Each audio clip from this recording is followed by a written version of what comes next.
Remaja dalam rangka memperingati Hari Sumpah Pemuda tanggal 28 Oktober 2023. Pertama-tama, marilah kita panjatkan puji dan syukur kehadirat Tuhan Yang Maha Esa karena atas berkat dan rahmat-Nya kita semua dapat berkumpul kembali di tempat ini dalam keadaan sehat walafiat. Adapun tujuan dari ceramah ini adalah untuk memberikan edukasi dan pencerahan bagi kaum remaja sebagai generasi emas harapan bangsa yang harus tangguh dalam menghadapi berbagai tantangan hidup untuk mencapai cita dan asa. Nah, hadirin yang saya banggakan, kasus bunuh diri akhir-akhir ini sedang marak terjadi. Seperti yang kita ketahui, salah satu contoh kasus bunuh diri yang berada di lingkungan terdekat kita yaitu di Lesepu. Seorang pemuda nekat mengakhiri hidupnya di rumah kosong. Ironisnya, pemuda itu adalah seorang sarjana pendidikan. Contoh lainnya adalah baru-baru ini, sekitar 4 minggu yang lalu, seorang mahasiswi Poltekkes Kupang mengakhiri hidupnya di jembatan Liliba gara-gara gagal wisuda. Nah, kasus bunuh diri juga marak terjadi di luar negeri, terlebih di Korea Selatan. Artis-artis terkenal seperti Gohara, Suli, Jong Hyun Shiny yang berada di puncak popularitasnya pun memilih untuk mengakhiri hidupnya sendiri.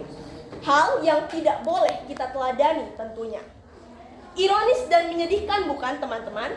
Mereka adalah orang-orang berpendidikan, mereka memiliki masa depan yang cerah, namun untuk psikis dan kejiwaannya siapa yang tahu.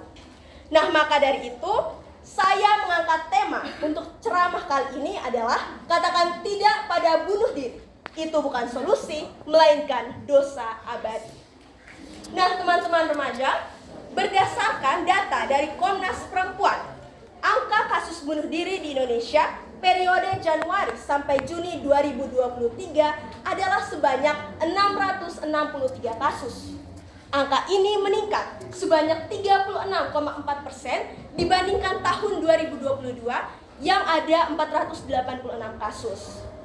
Nah, teman-teman, kasus bunuh diri ini kecenderungan dipicu oleh gangguan kesehatan mental dan beragam persoalan terkait, seperti kekerasan berbasis gender, pembulian atau perundungan, kejahatan media sosial atau cybercrime dengan berbagai modus, seperti pinjaman online, judi online, dan lain sebagainya. Yang keempat, tekanan ekonomi. Yang kelima, alasan yang paling sering dijadikan motif untuk bunuh diri yaitu masalah percintaan seperti putus cinta, perselingkuhan, dan sebagainya. Dan yang terakhir ada penyakit yang sulit disembuhkan. Nah, teman-teman, seseorang yang ingin bunuh diri itu biasanya memiliki tanda-tanda yang bisa kita amati. Apa saja tanda-tanda itu? Mari kita bahas. Yang pertama, mengeluh lelah dengan keadaan. Kedua, merasa capek berada di situasi yang sama dalam waktu yang lama. 3, menyatakan bosan hidup. 4, mempertanyakan untuk apa ia hidup. 5, menitipkan seseorang, barang, atau hal berharga yang dimiliki kepada pihak lain. 6, lebih banyak diam dan menyendiri. 7, tidak mau beraktivitas dalam beberapa hari terakhir. Dan yang ke-8,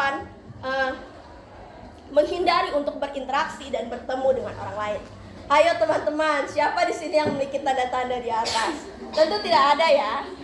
Nah, para pakar psikologi menilai bahwa orang-orang yang melakukan bunuh diri itu sebenarnya tidak ingin mati. Mereka hanya ingin lari dari masalah atau situasi yang dirasa tidak mampu mereka hadapi. Untuk itu, hal yang paling dibutuhkan oleh penderita adalah dukungan dari keluarga inti dan lingkungan sekitar, terutama untuk menguatkan kondisi mental emosionalnya agar penderita tidak merasa sendirian. Dan yang paling utama, untuk dijadikan senjata pamungkas agar tidak terbersit pikiran untuk bunuh diri adalah: pertama, jagalah hatinya dengan seluruh kewaspadaan, karena dari hatilah terpancar kehidupan. Penderita tidak akan merasa sendirian, ia akan merasakan kehangatan, ia akan merasakan kebersamaan, sehingga tidak terbersit di pikirannya untuk melakukan tindakan bunuh diri. Yang kedua, yang paling penting adalah untuk selalu mendekatkan diri pada Tuhan. Kita harus selalu bersyukur dan berdoa kepada Tuhan dalam kondisi apapun, dalam situasi apapun, dimanapun dan kapanpun. Karena teman-teman, sejatinya hidup adalah anugerah dari Tuhan yang terindah untuk kita. Maka layak dan pantaslah kita untuk selalu menjaga dan memelihara kehidupan kita. Maka dari itu saya mengajak teman-teman, ayo teman remaja, jadilah pribadi yang tahu bersyukur dan berterima kasih kepada Tuhan, orang tua, bapak ibu guru, teman-teman, dan sesama kita. Akhir kata saya ingin memberikan sebuah quotes dari Bung Karno, bapak proklamator kita, untuk kaum remaja dalam rangka memperingati Sumpah Pemuda tanggal 28 Oktober 2023 ini yang berbunyi, beri aku 1000 orang tua, niscaya ku cabut gunung Semeru dari akarnya. Beri aku 10 pemuda, niscaya akan kuguncang dunia. Sekian ceramah singkat dari saya. Terima kasih sudah mendengarkan. Mohon maaf apabila terdapat tutur kata atau sikap yang kurang berkenan. Selamat pagi, Tuhan memberkati.